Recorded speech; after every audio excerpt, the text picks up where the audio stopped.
Howdy. Where are you? It's been tough. Where in the world? Where in the world is Rabbi Mark? So, Oh, you're in Laughlin. nope. Close. Or Vegas. That is the Caesar's Palace behind me. I have the opposite of a. This is the opposite of a view of the Strip. That's the view of the Rio. Yeah. This is the 15 behind me. We're on our way back. So, what hotel are you in? The back. That's the back of the Bellagio, Okay. which is one of the few hotels in Vegas that's open. But they are open, and it is an interesting social experiment to see how Vegas is what Vegas is doing. But they are doing their best, I guess, if you would say. But it is interesting. Actually, I really wanted to see what they were doing. We walked around the Strip last night, and we're leaving tomorrow. Because we're staying actually at a timeshare there in November, my sister and I. But that's way down the south, way south of the Strip, about almost 10 miles south. Well, down by the South Point. I don't know if you know where the South Point is. Yeah. We came in when we came in yesterday, we came up through Henderson. Oh, okay. Oh, you went that way. Okay. You went over the bridge? Uh-huh. That's a hell of a bridge. So where are you staying, Rabbi? We're in Vegas on our way back. Oh. We'll be back tomorrow. Oh, you want to tell me where? What hotel in Vegas? I was going to show. That is the Rio. This is the back. We're in the Bellagio. This is the back side. Oh, are you? If you're not a big spender, we'll put you in the. Oh, the Bellagio is very nice. We'll tell you that I got the room for $40 a night. Oh my gosh, because things are the way they are now? Mm-hmm. Gosh, $40. We got it 3 weeks ago. And $40 a night. And it's 26 at Excalibur. Somebody was staying here next week. They said it was $26 a night. Excalibur, and this is $40 a night to be at Bellagio. So, I mean, that's what I think it's gone up now, but there are still deals to be had. Look, I mean, it's weird. I mean, we were out by the pool today out here. The pool was open here. It's definitely, they have partitions up in the casinos. We didn't gamble that much, but I mean, actually nothing last night, but yeah, it's weird. We decided we would stop here on our way back to kind of re-enter society and relax a little bit. Interestingly, that the massage, the spas are open here, which I was surprised at. At least at this hotel, they said they didn't have a lot of people coming, but they are open. The restaurants? The restaurants are the hotels that are open. Most of the restaurants are open. Buffets aren't open, obviously. The Wynn is doing something very interesting. The Wynn buffet, which was it's an amazing buffet. They're not doing the buffet, but they're opening up, or they may be already open this week. They are. They're basically, it's all you can eat, and you don't go up to the buffet. You just tell them what you want, and they bring it to you. And it's still, $40, $50, but you basically just tell them what you want, which is interesting because it's another good social experiment. I'm sure people are not ordering as much food as they normally eat when they're going up to the buffet, right? It suddenly becomes embarrassing, ordering. It's actually Seinfeld, in his last stand-up, he talked about buffets and said, nobody would order this kind of food, sit down in a restaurant and say, give me a yogurt, chicken and fries, and, just goes through everything that somebody eats when they're in a buffet. But, yeah, we'll see what happens with those kind of experiences, when they come back, how they come back. When we were in Bryce Canyon, we were at a restaurant where they had it was a buffet normally, but they had a salad bar open. It was like one of the only places we could eat in Bryce Canyon. I mean, there was, I think, 3 or 4 restaurants in all of Bryce Canyon, and this one place they had a salad bar instead of the buffet, and they basically said we ordered something. It was the only thing we could eat. They said, "Oh, your side salad, you go up and get it yourself." And I'm like, "Really? I'd rather not." But we didn't really have a choice. I mean, they gave you a bowl and said, "There, go get your salad." So they actually had a buffet open in Bryce Canyon. And again, Bryce Canyon was like that. And then when we went to Moab, it was a totally different situation. They were shut, and they were had a whole much different approach to it in a different part of Utah. But Utah's had a very low rate of infection. Arizona's had a very high rate, and Nevada has actually been pretty low, though it's spiking now. So we'll see what happens. As things get open, they're worried about. So when you had to get up early last Thursday, you were in line by 4 a.m. or what time were you in line by? 4:30. And by the way, this is one of those trips where that is impossible to think that was a week ago, because we've literally been in a different hotel every night. And that we were talking about it today. We can't believe it. But we had a lot of mornings like that. And this morning, my kids were like, "We don't have to get up early today, right?" And we go, "No, you can sleep as late as you want." And they were very happy that today was the Vegas day. So, we check out tomorrow, but we don't have to wake up early. But yeah, that day we were up at 4.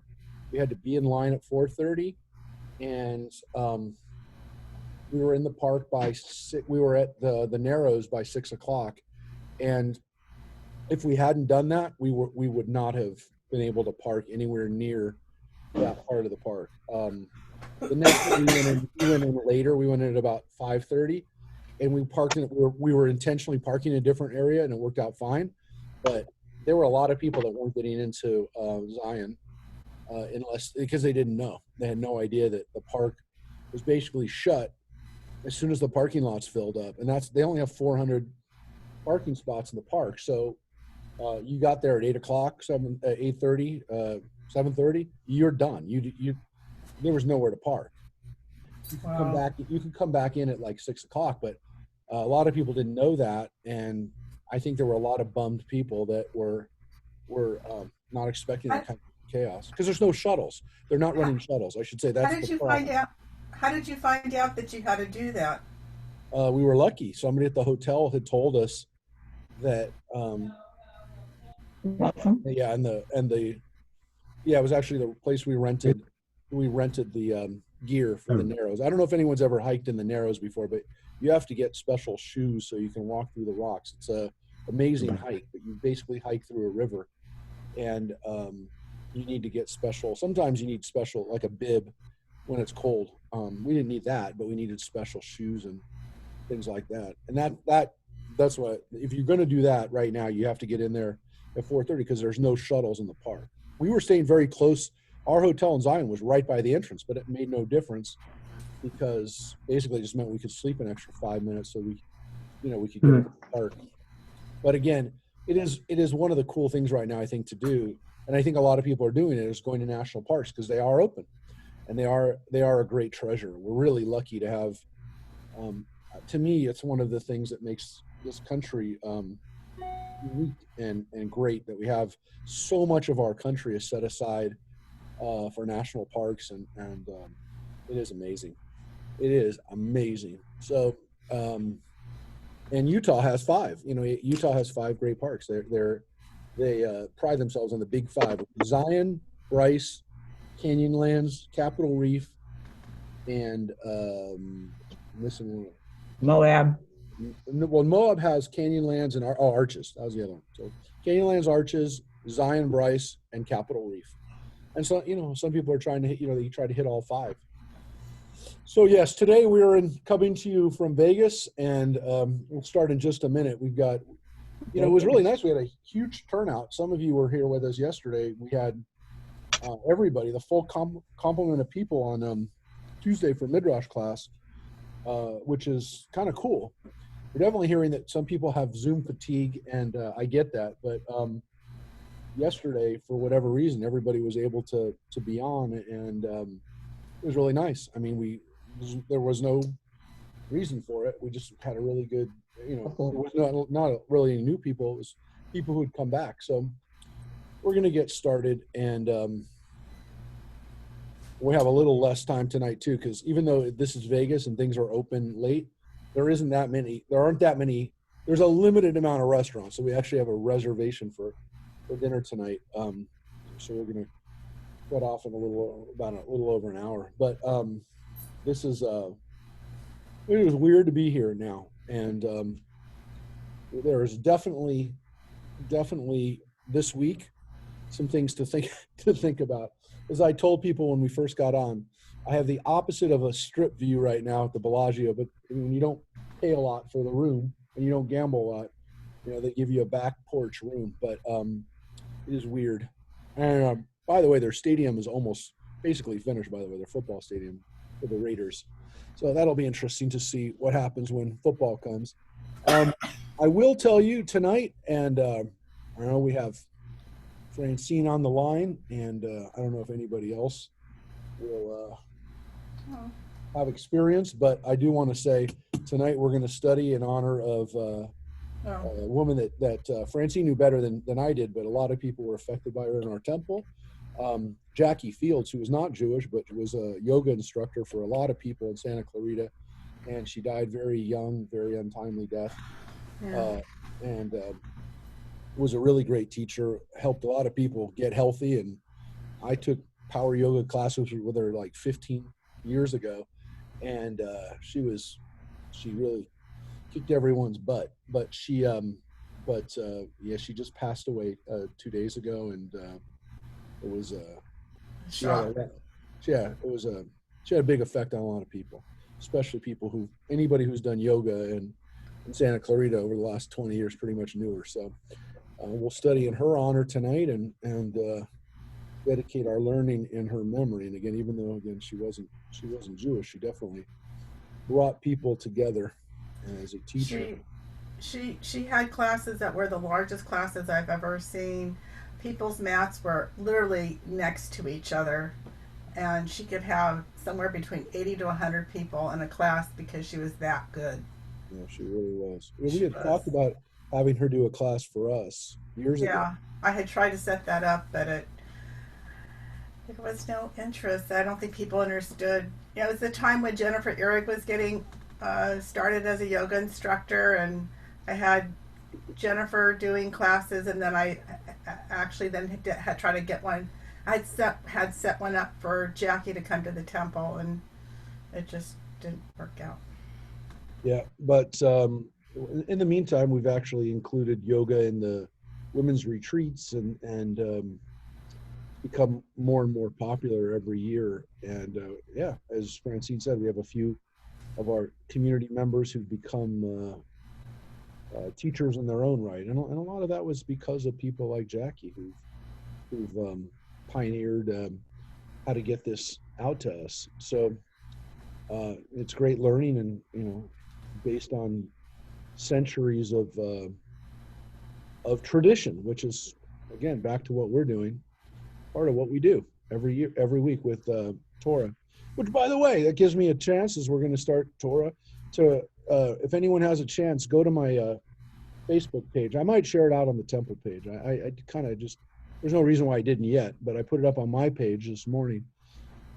One of our favorite football players, Kirk Cousins, the quarterback of the Vikings, did a really inspiring message to Jewish high school students that are graduating. He did it under the auspices of JSU, Jewish Students Union, which is run by the Orthodox. It's basically the Orthodox high school going into college age youth group. And he did a beautiful message. I don't know who asked him to do it, but he did it and talked about the Torah, and he talked about so it kind of went viral today.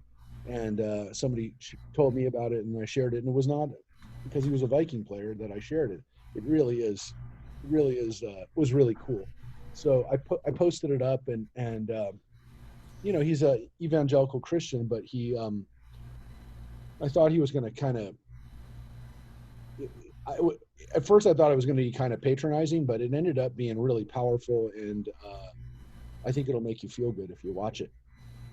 And since everyone here has made Torah learning a priority, this is kind of cool for us to be thinking about that. So a little nexus of sports and study, yoga and football to Korach. And I will tell you, it's very easy this year. I have not recorded my message. I probably will do it either tonight or tomorrow, my weekly Torah message. It's very easy to read Korach, especially in the last few years, and talk about the obvious analogies to our own political situation today. It's very easy for us to read Korach and to say, this is a populist leader. And again, the comparisons to our president or to the Prime Minister of England or Putin or any of the various people who have, if they're not populist leaders, they have populist tendencies. It's very easy to go that route. It's a very easy thing to do, and it's and there's a tendency to do it and to kind of be lazy about it. And I don't want to be lazy about it, and I don't want us to be lazy about it. But I will tell you, that's what people have been talking about, especially over the last few years.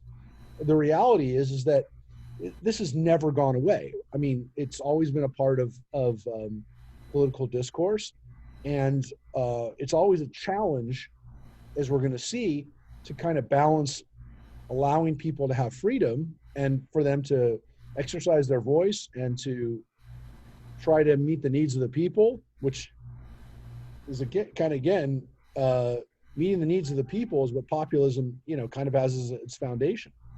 But what are the limits to that? And what is really the meaning of true leadership? And that has always been a challenge. It never goes away, and it exists when you don't have a democracy. It exists when you live as the Israelites did in the desert without even a country, without even a national area. We can see that you get populism that starts or that develops, and even when they don't have a country. So it can exist in groups of people, in communities, and it does not have to be based on nationalism or boundaries. So let's take a look at Korach and this Torah portion, which comes now from, again, Numbers and from the various scenes of Numbers that have a lot of narratives, not as much law here as we had in Exodus or Leviticus, and definitely Deuteronomy is pretty much all law, not a lot of narrative. There's a lot of narrative here, and this story fits a pattern of stories that we've had of the people complaining, the people challenging Moses, challenging God, and this happens right after, for those who were not here last week, this happens right after Shlach Lecha. This happens right after you have the people being told, as they were last week, that they're not entering the land. But this entire generation, with the exception of Caleb and Joshua, at least the men, everybody else is dying in the wilderness. They were told that. And some people seem to forget that.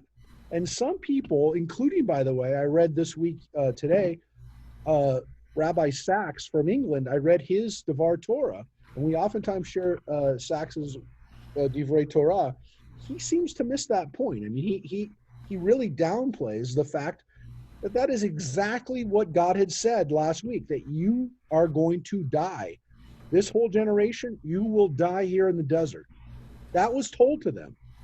There's no way around it. And part of the dynamic here. So let's take a look. It says, Korach, the son of Izhar, son of Kohat, son of Levi, he took himself along with Datan and Aviram, sons of Eliab, and On of Pelet, descendants of Reuben. So, right away, we need to kind of explain and comment on who this guy Korach is. Because it gives us his lineage, tells us who his father is, actually, not just his father, but who his grandfather was, and who his great-grandfather was, all the way back to Levi. Because what we have here, by saying that Korach is the son of Izhar, the son of Kohat, it means that both Moses and Korach have the same grandfather, which, yes, makes them first cousins. So Korach is not some random guy. He's a Levite, and not only is he a Levite, he's from the same clan or subgroup that we read about in Exodus. We read about it a lot at the beginning of Numbers, the Kohathites. He is the same group as Moses and is his first cousin. So this is a guy who knows Moses well, we would assume. He's part of Moses's family. And he's the leader of this. But he's not the only person. So again, this is Moses's inner circle. We read about his brother and sister attacking him 2 weeks ago in Bahalotha. Now his cousin is attacking him. So remember, Moses wasn't just having random people speak out against him. He was having his own family, and in this case also, as it says, Datan and Abiram, son of Eliab, and On, the son of Pelet. Those three people, Datan, Abiram, are two people, and then On, these are Reubenites. These are guys from the tribe of Reuben. So they're part of the other tribes. And as we know, Reuben, and we talked about this even yesterday, interestingly, because we were talking about the story of Joseph. Reuben is the oldest one of Jacob's sons, which means he's like the original, he's like the original state. He's like Delaware.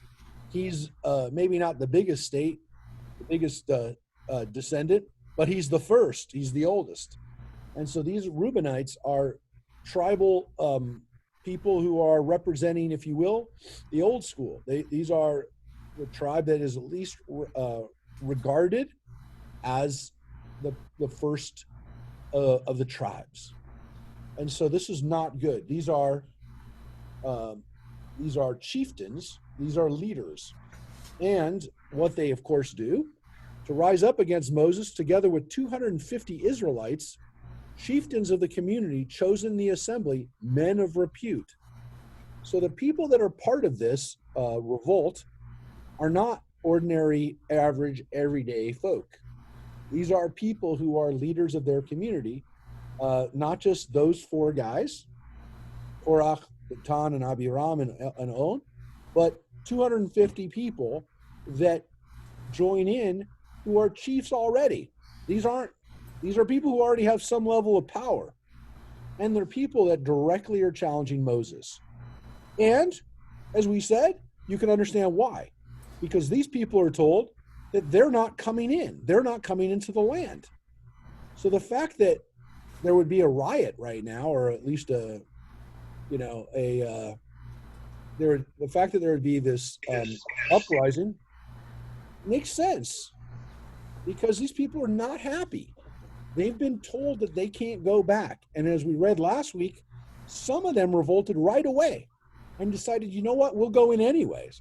And of course, as we read, they get defeated militarily by the first people that they come across in Canaan. But that didn't end it, as we see. People are still very angry, and they're angry at their leadership. They're angry at Moses. So this is an uprising. This isn't, well, let's just choose new leaders because we're supposed to. These aren't elections. This isn't a time of people sitting around going, it's time for us to make a leadership change because, again, these people are termed out, etc. No, this is a coup. This is a rebellion, which is why we call it usually Korach's rebellion. This isn't just some random. This isn't a random leadership change. It's not a scheduled leadership change. It is a coup. Any questions or comments so far? So let's get into their challenge. And the Torah gives us their challenge. Well, kind of. It says, they combined against Moses and Aaron and said to them, you have gone too far. For all the community are holy, all of them, and the Lord is in their midst. Why do you raise yourselves above the congregation? And then it says that when Moses heard this, he fell on his face. So But he's, before we get into Moses' further reaction, and again, God's reaction, and again, this is an example of a Torah portion that we could just talk about the first 3 paragraphs or 3 verses that you just read. What happened just now? Their challenge to Moses is, you have gone too far. The whole community is holy. Sounds a lot like Moses' own problem with Miriam and Aaron a few weeks ago. The people then, his brother and sister, these people now, are basically saying the same thing. We're all holy. Moses, you're not better than us. We're all holy. God's told us over and over again, we're holy. Why do you raise yourself above everybody else? Who gave you authority? And we know it's God, but who gave you authority to tell everybody else what to do when we're all leaders? So what's interesting about this challenge is essentially it is one of people, in this case, this group of rebels, saying, Moses, we're all holy. This should essentially be a democracy. There's no reason why we can't decide for ourselves who's going to be the leader. Or again, maybe the bottom line is, Moses, we're done with you. But here's the crux of this, and this is something that the rabbis pointed out a long time ago. We don't know what the real issue was. It's been pointed out that, at least in the story of Bahalotcha that we read just 2 weeks ago, just to refresh your memory, that Moses' brother and sister rise up and say the same thing. But it says in the Torah that it was because of his Cushite wife. Now, whether or not that's racism, whether or not that's just an attack on Moses not marrying an Israelite, whatever it is, there's an underlying reason that the Torah tells us that they did this. The Torah gives us no underlying reason for why the people said this. Was it because they were upset that they couldn't come into the land? Yeah, that makes sense. Based on the context, it makes a lot of sense. But the Torah doesn't tell us that. There is nothing here that says what was the issue. Did Moses tell people, hey, look, this is where we're staying now, and that was enough? Did Moses tell people, this is what God told me, and that was just one too many times of them hearing, I'm sick of God telling you what to do. God can talk to me and tell me what to do as well. We don't know. The Torah doesn't tell us. And so the rabbis point out that the reason that the Torah doesn't tell us is because it was not important. That what really happened here was that the people who rise up against Moses do it simply for the sake of power. Simply for the sake of saying, Moses, we want to have power. It's not about there's a real issue here. There's not really a clear what side they were on an issue. It's not there because it wasn't important, and it wasn't an issue. All they wanted was a power grab. That's what this is, a power grab. And because of that, the issue of what caused it, we don't keep it. And what's interesting is the rabbis then took from that a great lesson. And this actually was Rabbi Sachs's point in it, which is why his message was still a really good one this week, by the way. As he tied it to the issue of the overboard nature of what's happened on college campuses, which have completely basically made it impossible for anybody to have debates, because colleges will simply no longer have people in their midst to speak at events that they deem to be too controversial or too upsetting for their assemblies and for their debate halls. And of course, he talked about what's happened at Oxford over the last few years, because Oxford's very famous for its student union and the ability to have speakers come and talk. That more and more the college is just saying these people can't come. And it's often because they're deemed to be homophobic or transphobic, or in many cases Zionist. In some cases, again, anything that the student leadership has deemed to be controversial, and not even controversial, something that they feel to be harmful to people because that person has views that are so, again, for them, out of the realm of acceptance that they just won't have them. And so what we have at colleges now is a swing towards not having debate or having discussion because one side of that debate has been deemed to be no longer necessary to hear. So it's a very strange situation, and a lot of people have talked about it. They've talked about how this has kind of defeated the purpose of universities, which is a place for exchange of ideas, for people to kind of be in the cauldron of academic ideas and thought, and even stuff that's challenging. You know, that if people are not going to have ideas that challenge them, even ideas that they dislike, that that really does away with what the need and the great opportunity that universities and college give to us is to know that you might have a professor that you disagree with, and that again we're moving to a point in time where there will be no discussions because everybody's worried about creating safe zones where people will not be offended, and this is a real problem. You know, ironically, I will tell you that it was at Oxford that I had an encounter with that myself in I was there in 1989, so 1980, 89, 88, 89. At that time, the PLO had not become was still a terrorist, defined as a terrorist organization. I mean, today the PLO, well, until recently had offices even in DC. The PLO is recognized as the de facto government of the Palestinian nation. Well, when I was in Oxford, they had basically I forget what his title was in the PLO, but he was like the chief propaganda officer for the PLO. And he came to Oxford to speak at the student union. And I went. And I remember at the time thinking to myself, this is a man who shouldn't be alive. I mean, he was a member of the PLO, the terrorist organization, who, you know, years before had been responsible for murders of Jews and Israelis, but also just Jewish citizens of European countries in Rome and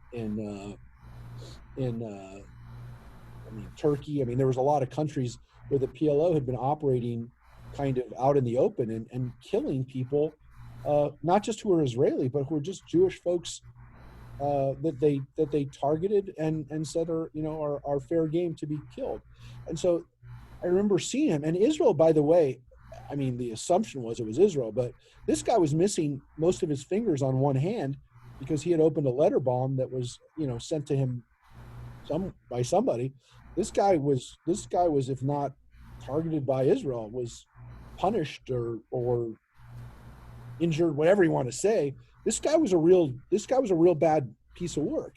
And I remember seeing him and thinking to myself, like, part of me was like, this guy should be killed. I mean, I honestly, I remember saying to myself, how am I going into this room and not attacking him, like physically attacking him, because he was a member of a terrorist organization that the British, had been more accepting of, obviously, the PLO than the United States had been up to that time, because the PLO was pretty much not allowed to actively come to.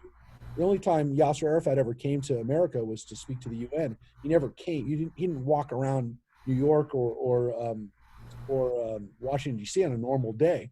He definitely wasn't invited into the White House as he was just a few years later by Clinton. But things were changing, and it was before Oslo. It was before all those things were official. So we knew things were changing. It wasn't like in the 70s when the PLO was, completely, was hijacking planes, and it wasn't at the height of their terrorism. But I remember still thinking, how can I not do something? I mean, how could I not run down there and start? It was really hard for me. And, and I was upset. I was like, how could the student union give him a forum to speak? And I'll never forget it. His name was Bassam Abu Sharif. He's still alive. Bassam Abu Sharif is still a member of the inner circle that was part of Yasser Arafat's inner circle, which of course they've become very corrupt and basically,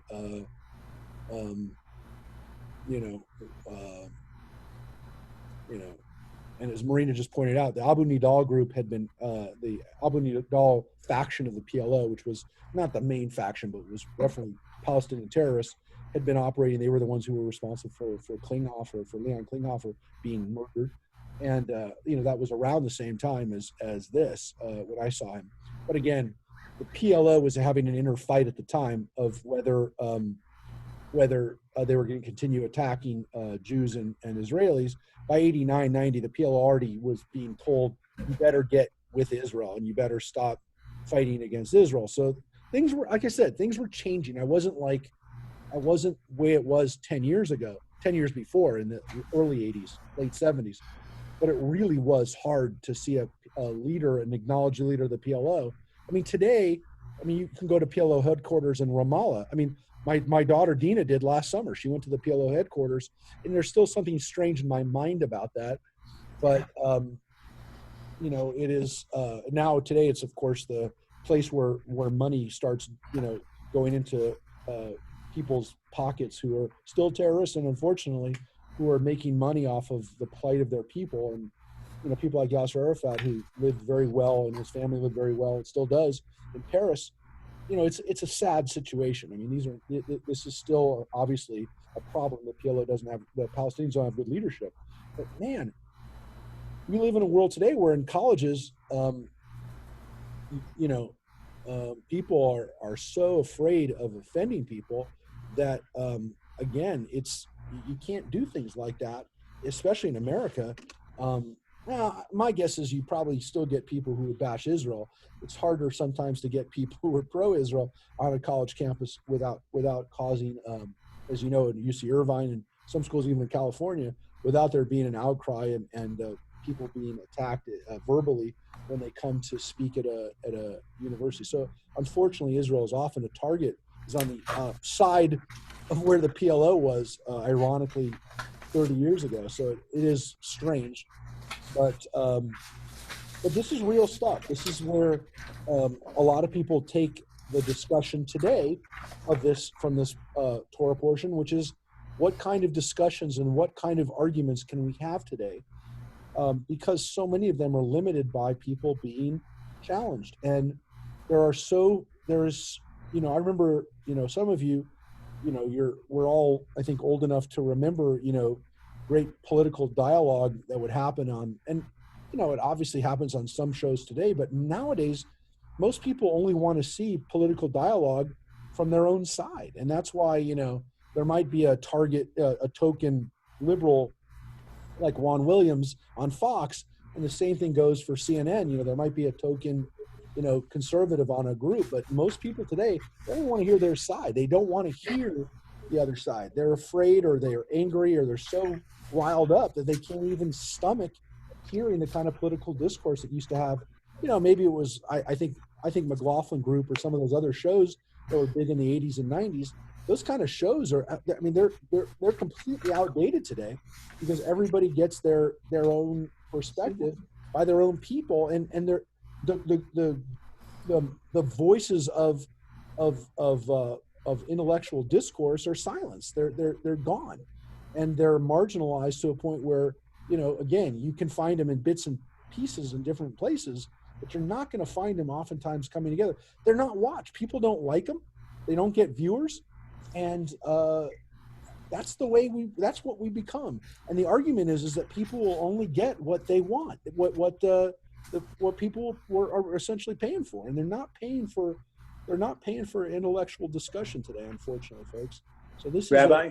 Yeah, please. Oh, Philip Wasserman. If you go back and look at old tapes of some of the old PBS shows, even some of the old talk shows, you really see a lot of discourse, polite generally, and people get to talk, and they don't talk over each other. And even when they disagree vehemently, they let the other person finish before they start. Yeah. Well, people started enjoying watching people scream at each other, and hopefully we'll get tired of it. We don't seem to have gotten tired of it yet. Look, it makes for better television. I mean, the reality is everybody knows people they've always liked the bread and circuses. They've always liked gladiator fights much more than they like theater and thought-provoking material. So we got a problem. I mean, that's human. That seems to be human nature. So we are definitely living in a time of encouraging that. And one could make the argument that part of what our, media leadership and part of what our political leadership should be doing today is encouraging it and doing whatever they can to make that something that we aspire to. And you know what? Part of it is just socially telling people, hey, you know what? This is what makes our country great, makes any country great, is having a dialogue, having discourse in a respectful and in a way that enhances people's ability to defend their positions beyond just shouting louder than the next person and being dismissive and unfortunately, we give points now for people to be mocking people. Whoever is the best mocker is oftentimes the person who's thought to be the greatest political voice. So yeah, we've got a problem. I mean, we have a problem because we've given into our baser instincts, and we've kind of reached the ability, because anyone can create their own media platform. You and I could say, hey, look, you know what? We're only going to broadcast, highbrow intellectual discussions, and you know what? Anybody with a computer can set up something that will eventually be popular because of whatever whatever kind of podcast or whatever kind of discussion was popular. And if that's popular, I guarantee you it's going to find a network, it's going to find a voice on commercial television, and people will watch it. You can't stop it now from happening. So we're kind of, because we have this freedom of expression, and because we've allowed and again have this great forum of creating opportunities for free, it basically, anybody who starts getting hits and starts getting kind of a viral popularity, they don't need to, first of all, they don't even need to be on television. If they're on YouTube or they have a YouTube channel, they've got a following. So my kids have shown me some of the stuff that's going on, and it's frightening, because I never heard of these people one moment, and now they're speaking to hundreds of thousands of kids, and they have a huge effect at now being able to an outsized effect of being able to affect how society is gonna, what they're gonna hear, what the message that they're gonna hear. And we're seeing it. I know there are people who have very, they're very juiced up and they're very excited about the election coming up, and there's passions on this. So I'm going to be very careful of what I'm going to say. But whether or not, you like Donald Trump, what happened the other day where people were able to kind of make a joke of his rally by booking tickets and not being there. I mean, I know for people who hate Trump, you laugh at it and you go, he's getting what he deserves, whatever. I'm telling you, it's a dangerous thing, because if that's done by one side, it can be done by the other side. And just know there's a consequence for, I'm not going to call it, it's not rogue, vigilantism, but it is not good when people can upend political discourse by simply, reserving tickets for free. I mean, again, maybe there's a lesson here. People will have to be more careful when they do political stuff. But I guarantee you, if it's done by one side, it's going to be done by the other side, and people are going to get upset because they're trying to be open. They're trying to be helping people by giving opportunities to see whatever political person they want to speak, and it's going to happen. You cannot contain it and make sure that it only happens to one side. So all of you who are kind of laughing about this, it's not funny, and it's not an easy thing to deal with, folks. By the way, Rabbi, yeah, this this was predicted back in the late 70s on an album, a record, an album done by the old Firesign Theater. I don't know if anybody remembers them, but they did an album called TV or Not TV.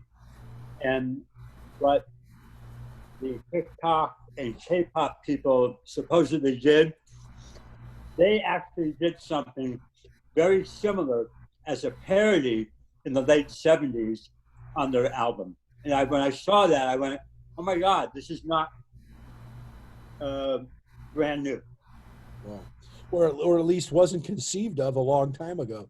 Right. Oh yeah, no, the ability to democratize our power of media. I mean, the undercurrent and the desire to do this comes from a really special place, which is, hey, look, I have a message to get out, and I don't have the money, the resources, the access to power that somebody who has a network voice. But I got news for you. If you ask me to name the three television, not that I can name the TikTok K-pop people either. I mean, my kids show me these, they show me somebody, and I'll know somebody, YouTube influencer or whatever. But I couldn't tell you right now necessarily the names of the three network hosts of the news.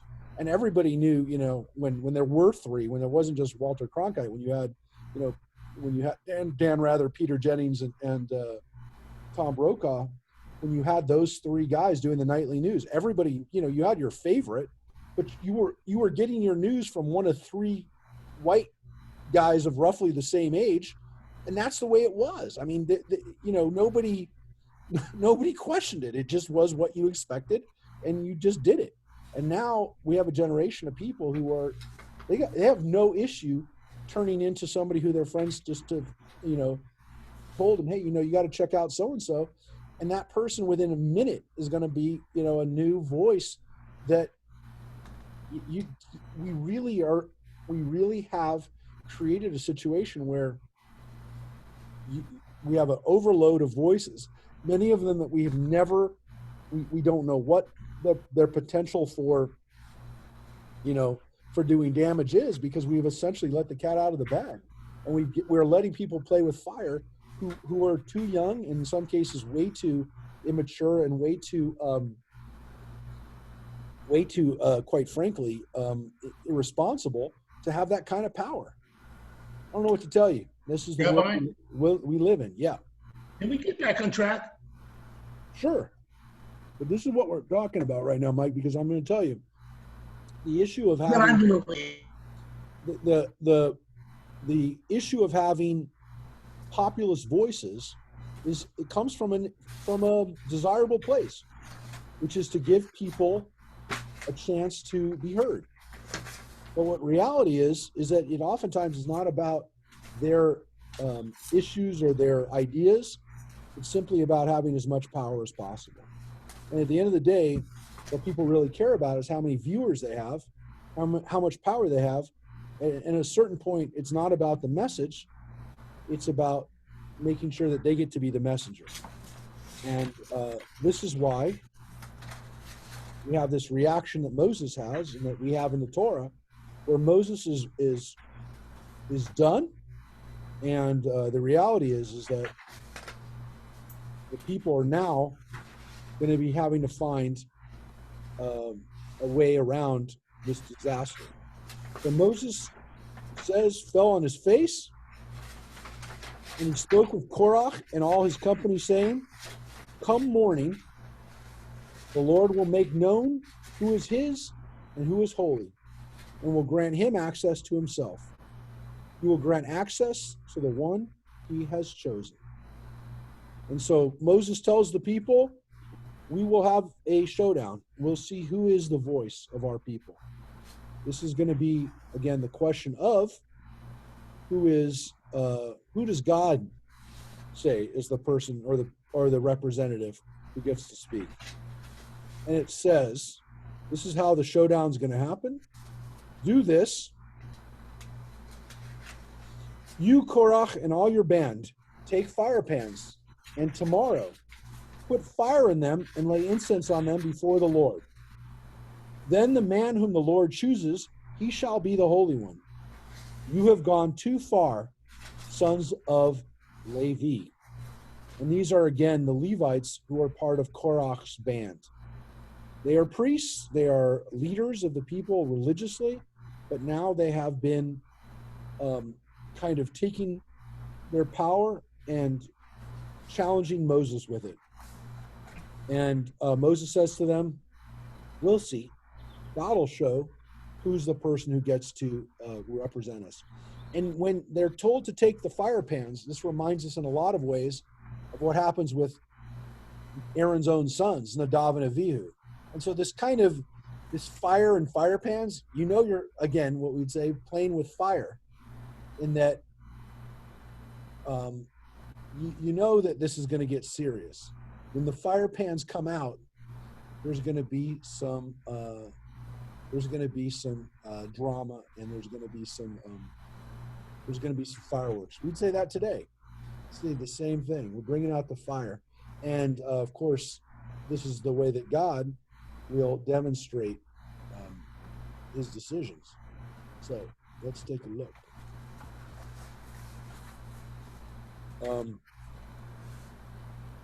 Moses said further to Korach, "Hear me, sons of Levi. Is it not enough for you that God of Israel has set you apart from the community of Israel and given you access to him to perform the duties of the Lord's tabernacle and to administer the community and to serve them? Now that he has advanced you and your fellow Levites with you, do you seek the priesthood too? Truly, it is against the Lord that you and your company have banded together. For who is Aaron that you shall rail against him?" Now notice, by the way, that Moses now puts this on Aaron. He doesn't put this on himself. He doesn't say this challenge is against him. He says it's against his brother Aaron, which is an interesting thing to do.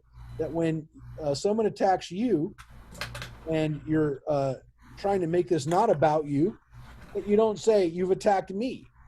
You say, "You've attacked the system," or "You've attacked the institution that I'm a part of." So you don't say, "You're attacking me." If you're the president, you say, "You're attacking the office of the president." Or if you're in the Senate or Congress, you say, "You're not attacking me, you're attacking the legislative body," or "You're attacking this branch of government."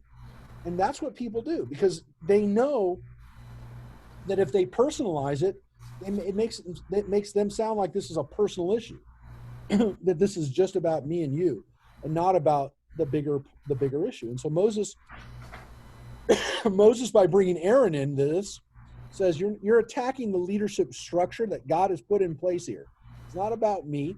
It's about me and Aaron, and the fact that we're the ones who are giving you the advice or the direction. Not, this isn't advice. This is God. This is God's word. I won't say advice, but we're the leaders.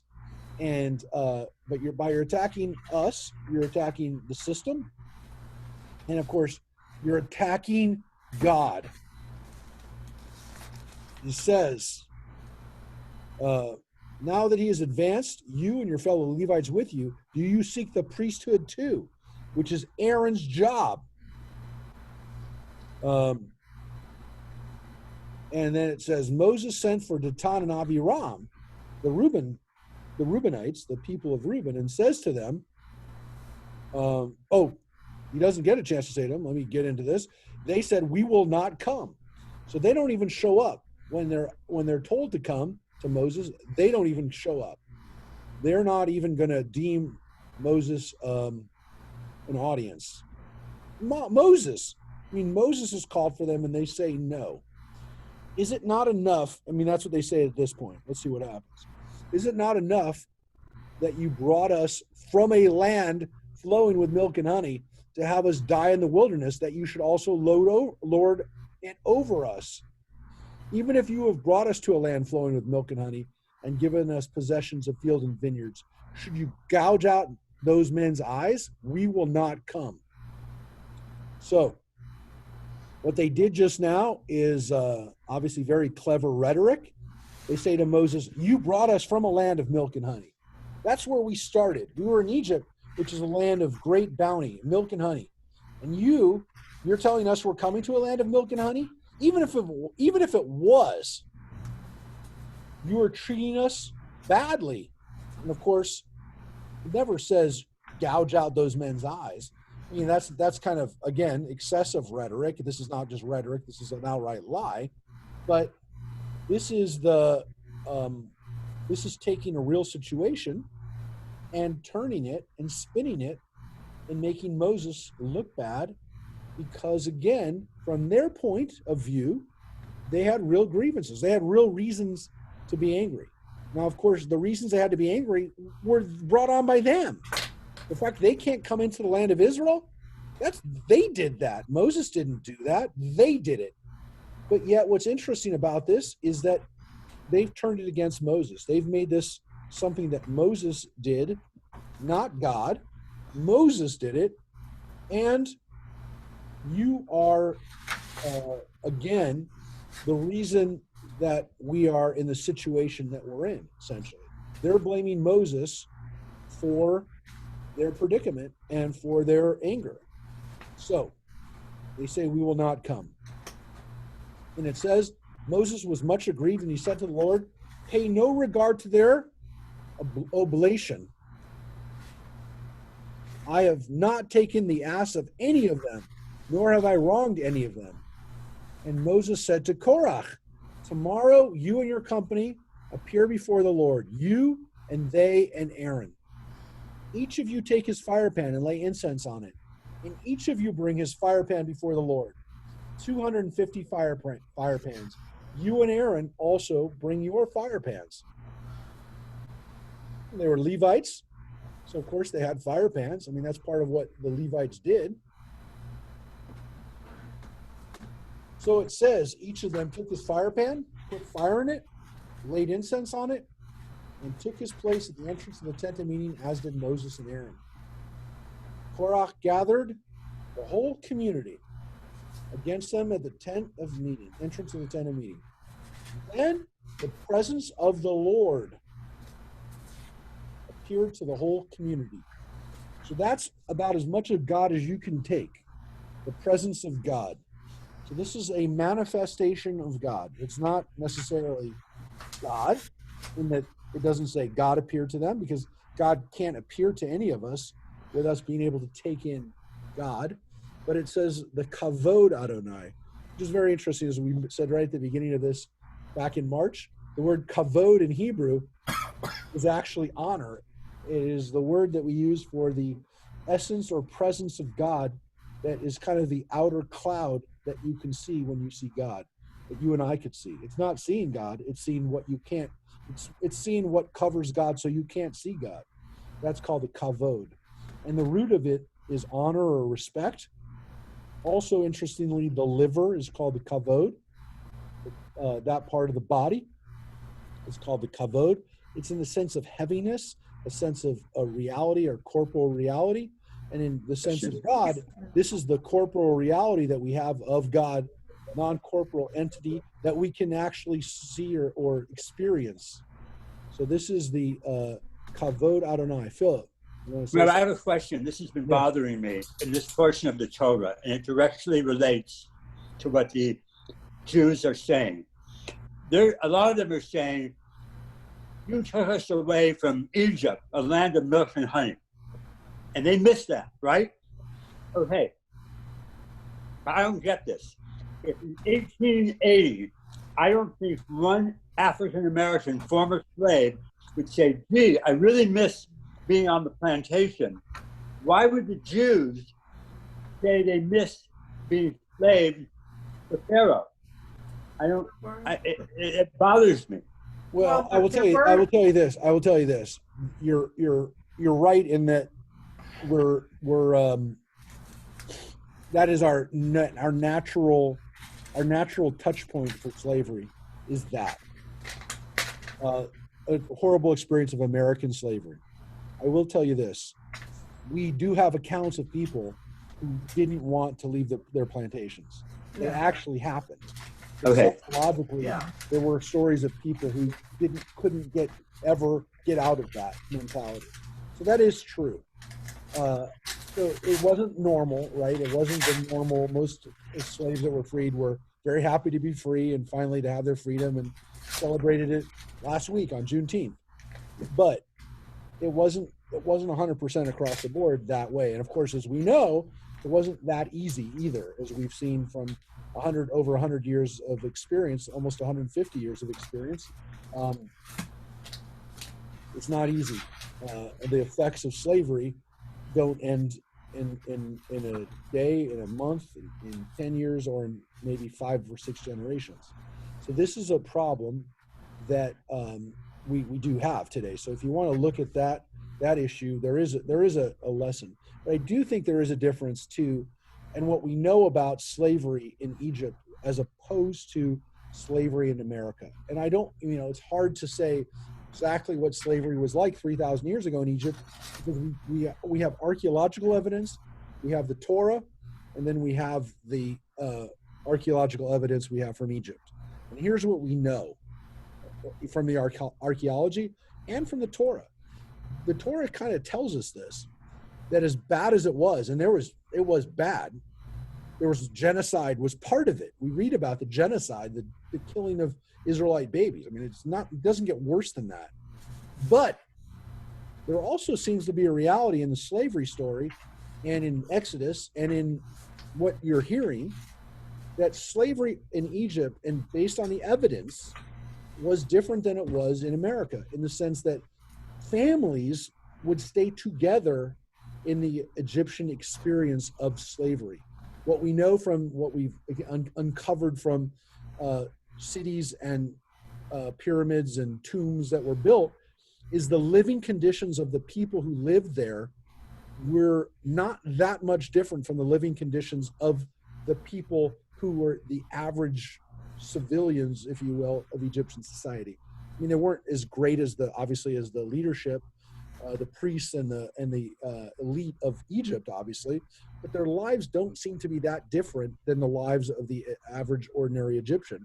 And what we see, and it's very hard, by the way, the debate amongst Egyptologists and studies, of what we have, there's a problem, and it's perplexing, because the theory that is kind of common today is that every Egyptian went through a period of press service to make cities for their pharaohs, and that they spent time kind of in the reserves of building for their pharaohs.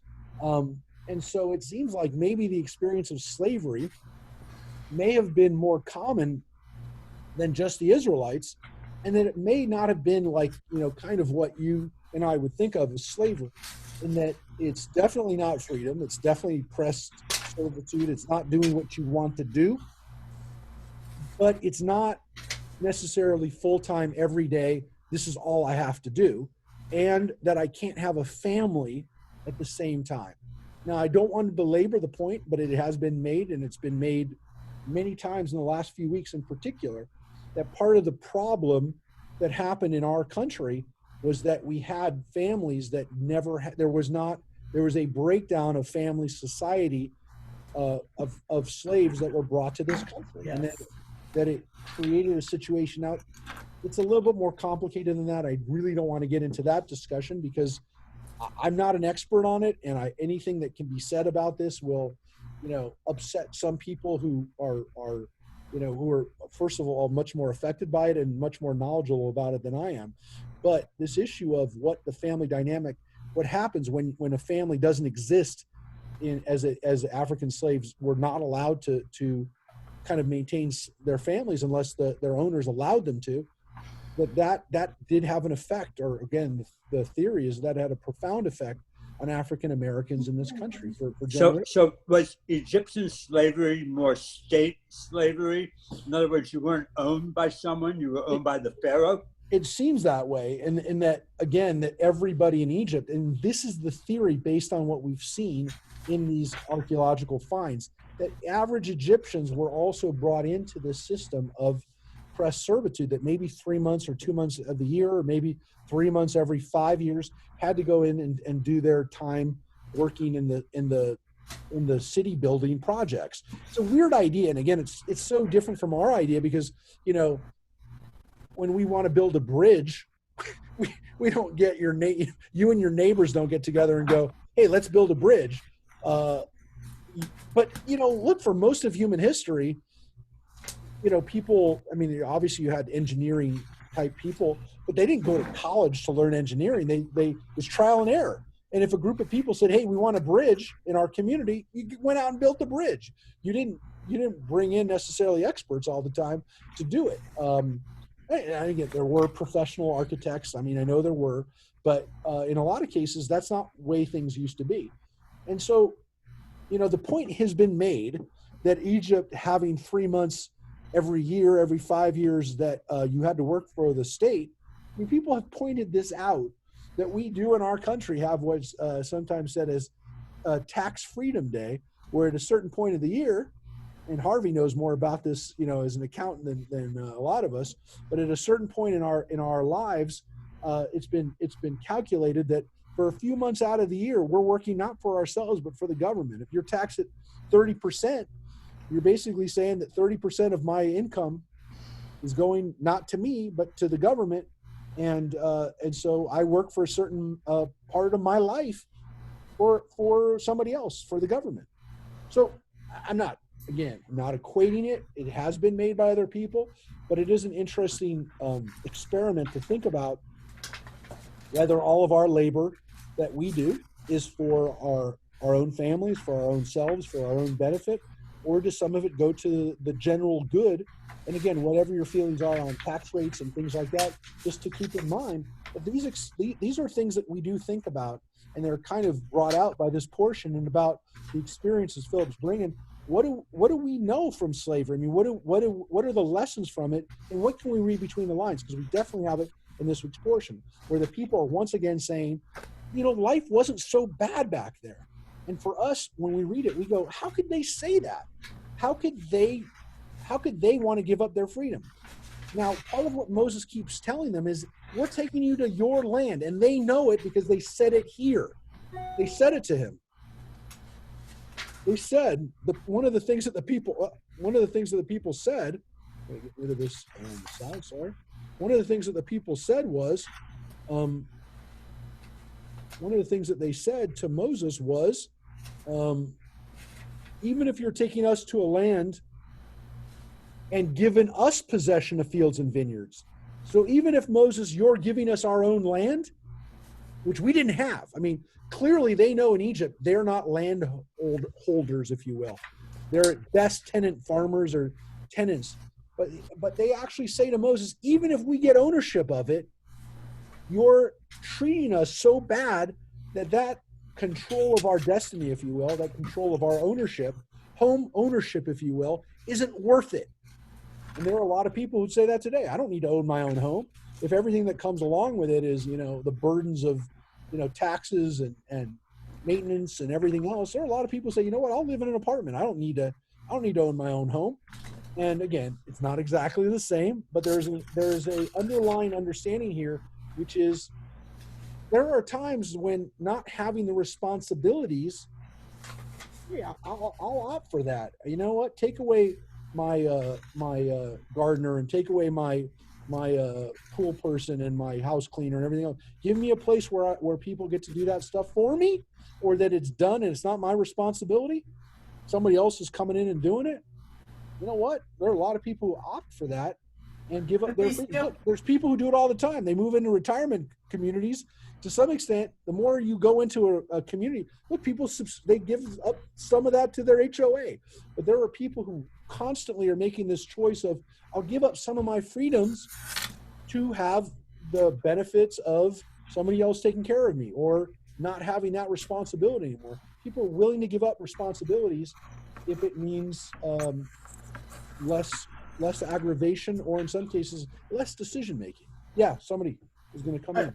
I was saying, even though there's people that, you know, have HOAs, they own their own property though. They're paying those property taxes, and it's their property. They make their monthly payment or pay it off or whatever. I mean, yeah, but there is that. at a certain point, Francine, there are a lot of people, and we're talking millions of Americans, who say at a certain point, you know what? Again, some of us HOAs are our first experience in kind of having that tension of not having full control. There are millions of people every year even who make decisions of giving up their ownership of their home to move into let's say an over 55 community, and in some cases, again, communities where they basically have no say over, there's an HOA. And again, I'm not going to comparing slavery to Friendly Valley, but there definitely are there are restrictive covenants and restrictive rules for people, that people at a certain point are saying, you know what, I don't want to have a pool anymore. I'll go to your pool. But what's interesting, Francine, is there's HOAs now in Santa Clarita that are having real problems in that people want them to open up their pools. And they're saying, you're not allowing me to get into my pool that I'm paying an HOA due for, because again, you're trying to impose, your requirements for Corona. And we're having a variety of, and people aren't talking about it too much right now, but in Santa Clarita, we have HOAs in the same area where one is allowing people access to the pool and another one's not. And these are issues of again, when these things hit, they become political issues. They're not, again, grand political issues. I don't want to compare them to the upcoming elections or anything else, but all politics are local.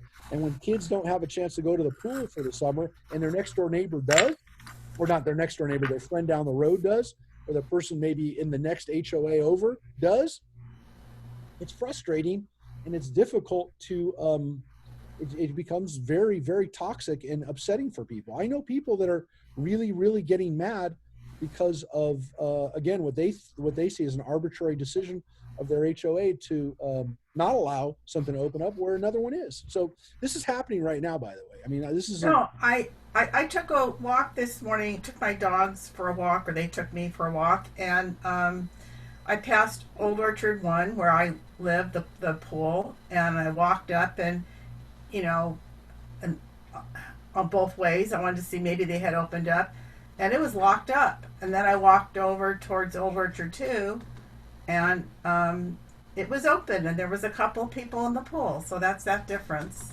You understand? So you understand, Francie, you saw it directly. I did, yes. One day, what it is. And it's really hard if you have a kid that lives in... I'm not making this stuff up.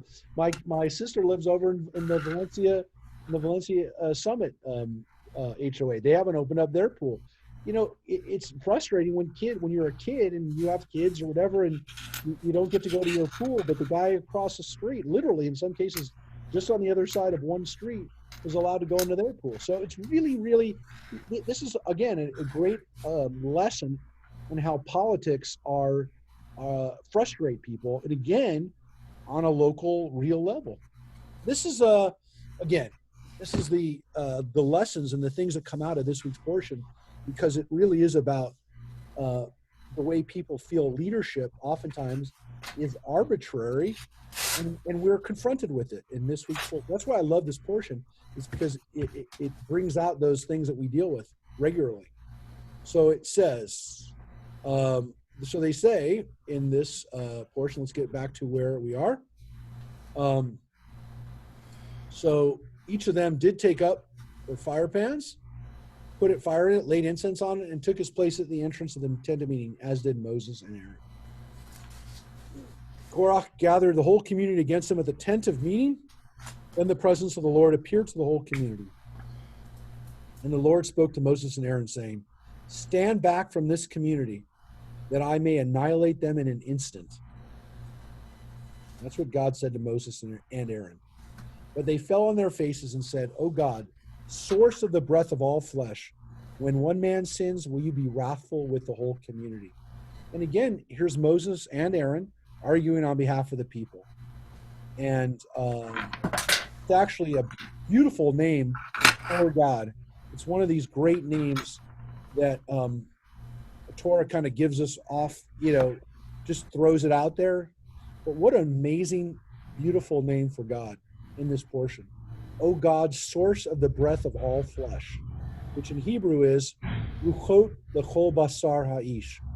The Ruach, the animating God is the animating essence, the animating spirit of all flesh. It's a beautiful, beautiful name for God. It's one of the things that you can say when you breathe for the first time in a day. Take a, not you breathe every day, every moment, but you take that first breath of the morning and you say, you know what, my breath is God.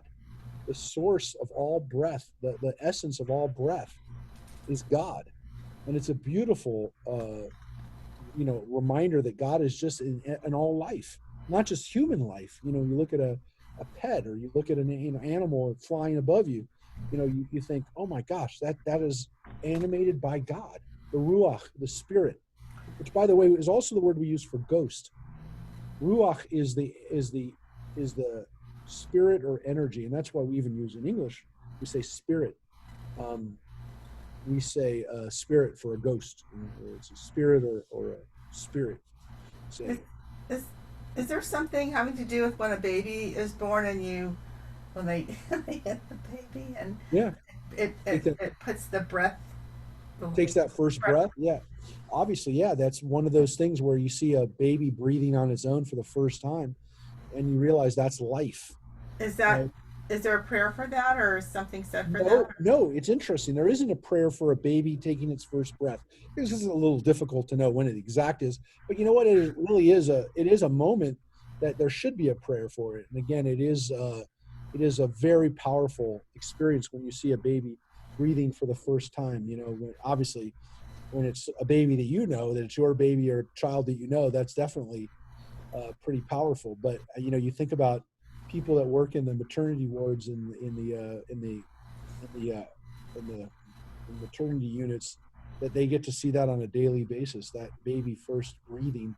When we take that first breath, and when we take the last breath too, there should be a blessing over it. And again, we don't know when it happens, but that moment when the essence comes into us and then leaves us, that's an amazing thing. I mean, I think about that a lot.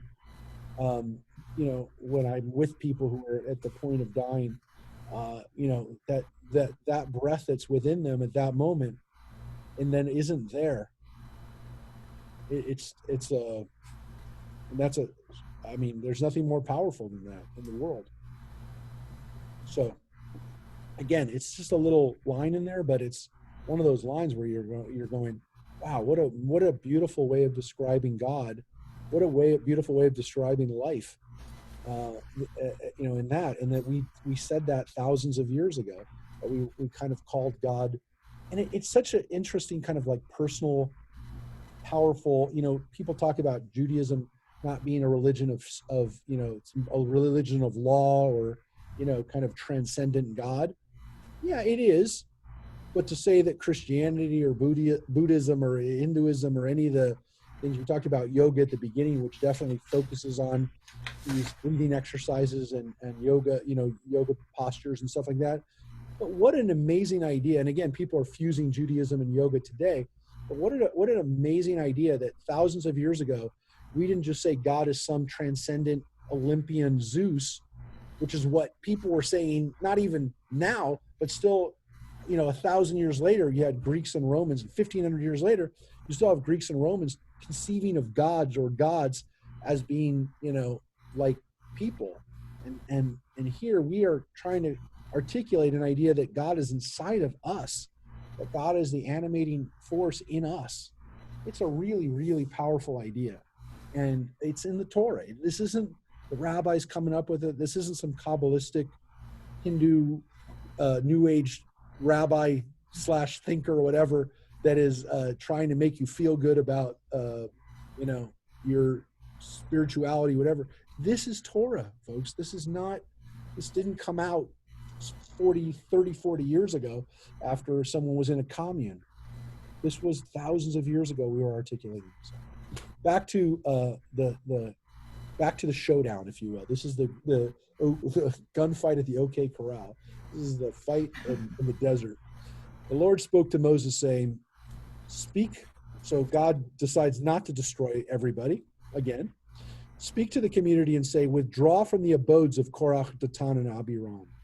So tell everybody, get away from these people now. Moses rose and went to Dathan and Abiram, and the elders of Israel following him. He addressed the community, move away from the tents of those wicked men, and touch nothing that belongs to them, lest you be wiped out for their sins. Now, again, you could see people going, really? Is this really we're going to believe that these people are going to get destroyed?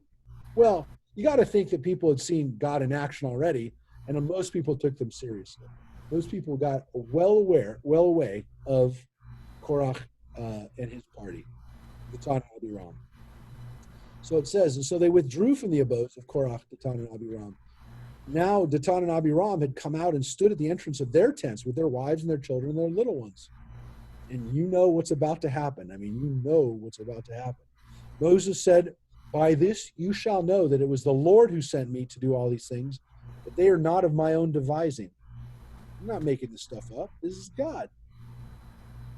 If these men die, as all men do, if their lot be the common fate of all mankind, it was not the Lord who sent me. But if the Lord brings about something unheard of, so that the ground opens its mouth and swallows them up, with all that belongs to them, and they go down alive into Sheol, which is the term we use for the netherworld, for the underworld, for an area that you go to when you die, you shall know that these men have spurned the Lord. Scarcely had he finished speaking all these words, when the ground under them burst asunder, and the earth opened its ground and swallowed up them with their households, all of Korach's people, and all their possessions. They went alive into Sheol, with all that belonged to them. The earth closed over them, and they vanished from the midst of the congregation. All Israel around them fled at their shrieks, for they said, the earth might swallow us. And a fire went forth from the Lord and consumed 250 men offering the incense. So there's two things. The ground swallows up some of the people, and then some of the people who are offering with their fire pans are burned up. Just like Nadav and Avihu, Aaron's sons. They get burned up with their fire pans. So this is a horrific scene. This is Michael Bay level destruction and violence. This is definitely, Roland Emmerich, from Independence Day. This is very, very violent and dramatic destruction, stuff that people don't forget. And according to tradition, when Korach and his family, his party, gets swallowed up, the place that they get swallowed up from, you supposedly can still hear their screams from that place. Centuries later, there's supposedly a place that you can go to in the desert where you still hear the cries of Korach and his party. That's a pretty wild scene that the ground opens up. And this isn't just an earthquake. This is literally the ground unzips and then zips back up. That's what it says.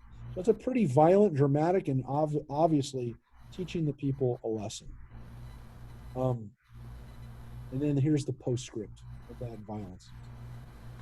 We're going to finish with this in about 10 minutes. So this is the last part of this. The Lord spoke to Moses, saying, order Eleazar, son of Aaron the priest, to remove the fire pans, for they have become sacred, which is weird. They've become sacred. And that's the word, ki kadsho. They become sacred. From among the charred remains, and scatter the coals abroad. Remove the fire pans of those who have sinned at the cost of their lives, and let them be made into hammered sheets as plating for the altar. For once they have been used for offering to the Lord, they have become sacred. And let them serve as a warning for the people of Israel. So what happens here is that the fire pans become part of the altar. They're holy because they can't be just tossed out in the garbage, but they become part of the decoration of the altar, so that when people look at it, they remember what happens when you break faith with God.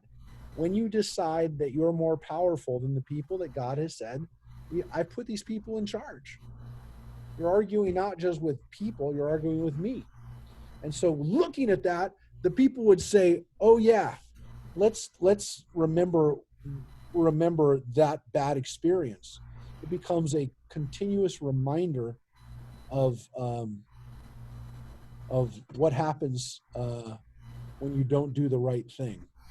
Which reminds me of a joke that I'll tell at another time of the Jewish kid who went to Catholic school and how he got good at math. It's an old joke.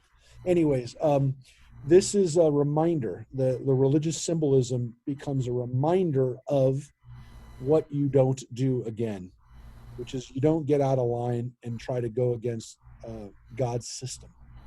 So it's a pretty powerful scene. Recycling, yes. Good use of the materials, but again, very powerful use of that, of how they did that. And again, it's an interesting reminder as we think about, again, what would happen with, how do we reuse things that are part of destruction? How do we reuse them? And again, in some cases, it's to remind us to, it reminds us not to do things, and sometimes it reminds us to do certain things. So for example,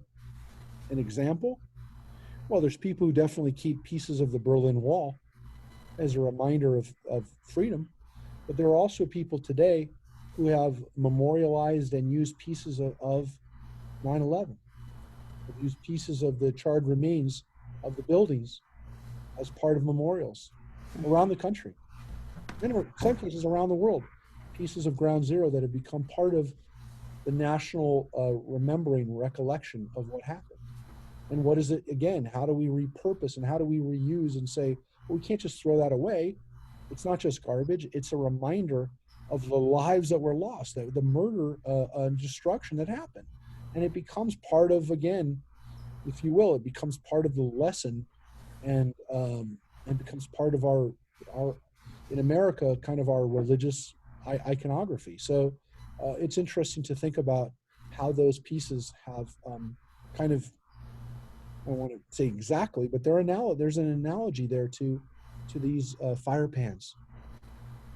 And it says, Eleazar the priest took the fire pans, which had been used for offering by those who died in the fire, and they were hammered into plating for the altar, as the Lord had ordered him through Moses. It was to be a reminder to the Israelites, so that no outsider or one not of Aaron's offspring should presume to offer incense before the Lord and suffer the fate of Korach and his band. So again, these are Levites, Korach and his band. These are not people who are just random people. These are people who already were doing important things, but not what Aaron and the priests were supposed to be doing. But again, why did they do this in the first place? Well, it seems as God told them to do it. I mean, God was the one who told them to do the fire pan stuff, but it seems to be that it's kind of like, well, you want to be the leaders? You want to do this stuff? Okay, go do it and see what happens. It's like kind of that lesson where a kid wants to smoke a cigarette and you just give him 1,000 cigarettes to smoke and hope that he'll never want to smoke a cigarette again. But yeah, he's going to suffer. He's going to get, in this case, he dies, or some people die. And it's a lesson for people not to do it again. Now, you'd think, oh, we learned our lesson. Moses, God, you taught us what to do and what not to do. The next day, the whole Israelite community railed against Moses and Aaron, saying, you two have brought death upon the Lord's people. You're killing us. But as the community gathered against them, Moses and Aaron turned toward the tent of meeting. The cloud had covered it, and the presence of the Lord appeared. When Moses and Aaron reached the tent of meeting, then the Lord spoke to Moses, saying, remove yourselves from the community so that I may annihilate them in an instant. Same thing. I'll get rid of these people, Moses. They fell on their faces. Then Moses said to Aaron, take the fire pan and put on it fire from the altar. Add incense and take it quickly to the community and make expiation for them. For wrath has gone forth from the Lord. The plague has begun. Aaron took it as Moses had ordered and ran into the midst of the congregation, where their plague had begun among the people. He put on the incense and made expiation for the people. He stood between the dead and the living until the plague was checked. Those who died of the plague came to 14,700. Aside from those who had died on account of Korach. In addition to the 250, another 14,700. So roughly 15,000 people die in this time. Aaron then returned to Moses to the tent of meeting since the plague was checked. And Moses, Lord spoke to Moses saying, speak to the Israelite people and take from them, from their chieftains of their ancestral houses, one staff for each chieftain of an ancestral house, 12 staffs in all. Inscribe each man's name on his staff. There put one staff for each head of the ancestral house. Also inscribe Aaron's name on the staff of Levi. Deposit them in the tent of meeting before the pact where I meet you. The staff of the man whom I choose to sprout, and I will rid myself of the incessant mutterings of the Israelites against you. Moses spoke to the Israelites. Their chieftains gave them each a staff. For each chieftain of an ancestral house, 12 staffs in all. Among these staffs was that of Aaron. And Moses deposited the staffs before the Lord in the tent of pact. The next day Moses entered the tent of pact, and there the staff of Aaron of the house of Levi had sprouted. It brought forth sprouts, produced blossoms and borne almonds. The staff, a staff of wood. Moses then brought out the staffs from before the Lord to all the Israelites. Each identified and recovered the staff. Then the Lord said to Moses, put Aaron's staff before the pact to be kept as a lesson to the rebels, so that their mutterings against me may cease lest they die. And Moses did just as the Lord commanded him. So he did it. And the Israelites said to Moses, lo, we perish, we are all lost, all of us lost. Everyone who so much as ventures into the Lord's tabernacle must die. Alas, we are doomed to perish. So finally the people seem to get it. Of course, it's not so easy. But three things happen. Two of them right away. Two of them, the earthquake or the earth swallowing them up, the fire, and then a plague. But that's not enough. The death of these people isn't enough.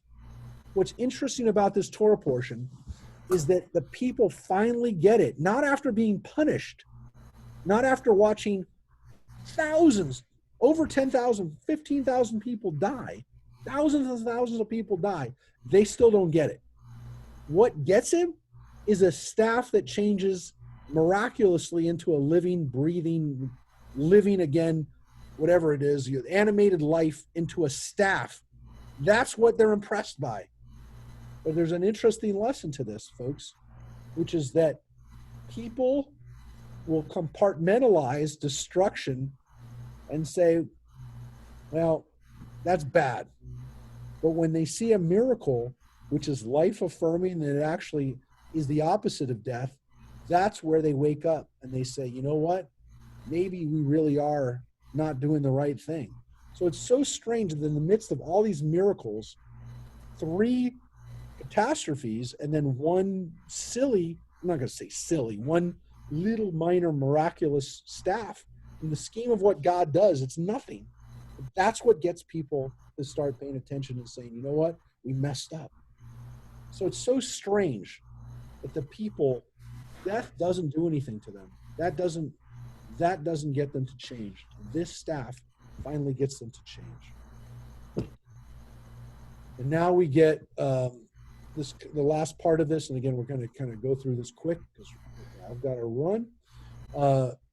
Aaron, it says, God said to Aaron, you and your sons in the ancestral house under your charge shall bear any guilt connected with the sanctuary. You and your sons alone shall bear any guilt connected with your priesthood.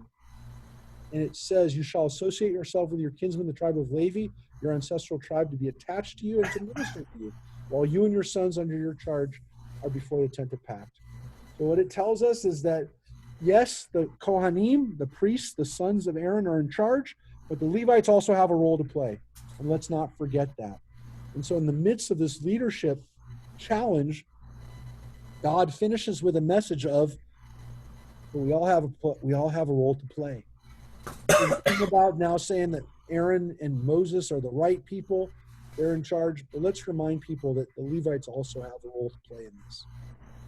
And that power is not just within a family, it's within the tribe, it's within the rest of the people, kind of by extension. that this moves outward. And it says, what the priests get to do. They get to have the first fruits. They get to have the best of new oil and wine and grain. When they're present, God says, this isn't for me, this stuff. I mean, you're going to use part of it as an offering, but it's for you guys. You priests and you Levites, you get to partake in this. This is yours. And again, we have the first issue of the fruit of, the issue of every man, beast. That's also yours. And this is where, again, we have this repetition of the Pinyon Haben. This is a redemption of everything that is essentially the firstborn. This is yours. And what is it? 5 shekels of sanctuary weight. This is the redemption price. And it says, Aaron and his family, the Levites all get these wonderful things, but there's a trade-off. You shall have no territorial share among them or any portion in their midst. I am your portion and your share among the Israelites. God is saying, you don't have land. You have me, and you have this wonderful ritual offering, these ritual offerings that are yours, but you don't get any land.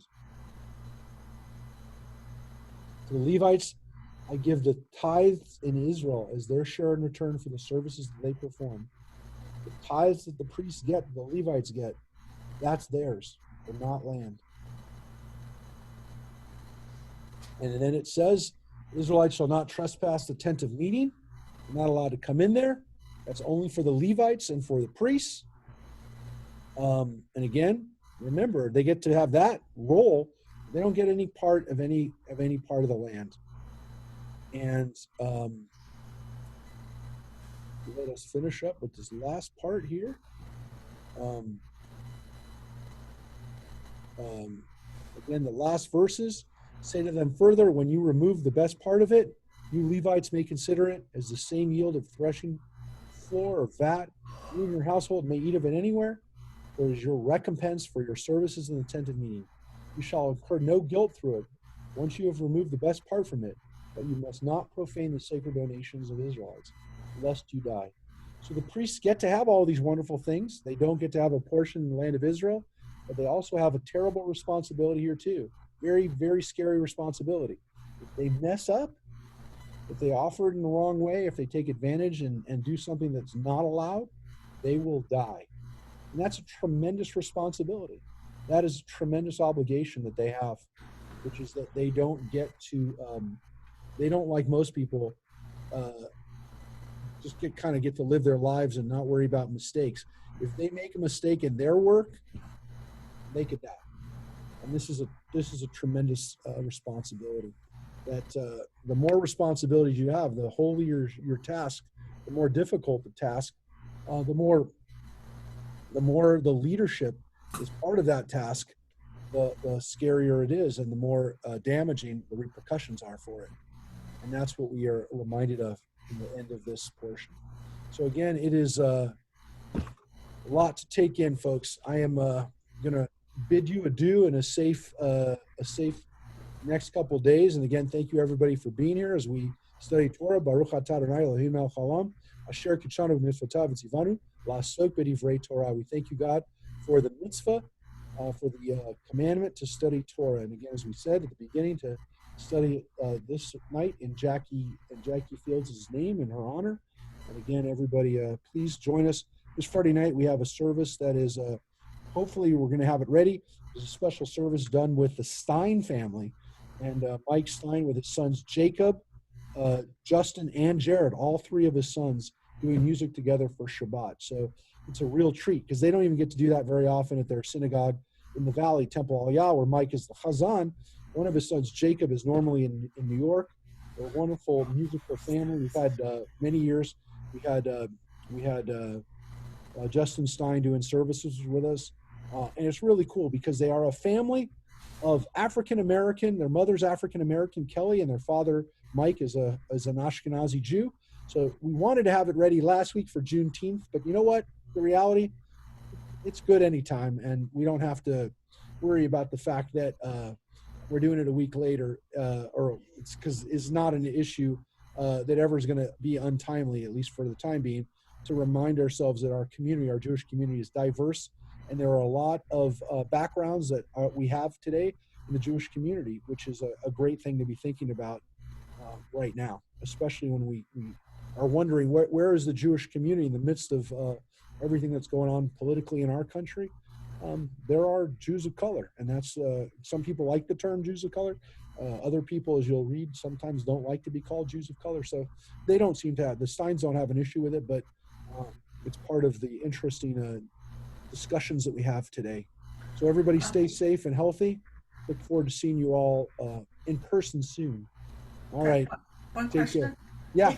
We can see them at both services. The service that they'll be doing will be, essentially. Well, there's another service, which is Lacey Jellen's bat mitzvah service, which is really more for her family, but anyone, it's going to be on Facebook and anybody can watch it too. Lacey is one of our bat mitzvah girls. She was part of the student-led service a couple weeks ago. We actually have two services this week. One that Mike is doing, and that'll be up there at the 8 o'clock service, and then and 5 o'clock. Those two services will be his mainly, and then that'll be where we'll have the Mourner's Kaddish and our kind of, we'd have our normal service for this time, but then Lacey was doing a service at 7 o'clock. So we actually do have two separate, completely different services this week. But the Mike Stein one will be up all week, and people will be able to see it. Okay. All right, everybody. All Take right. care. Have a nice dinner. Everybody stay well. Bye-bye. Bye.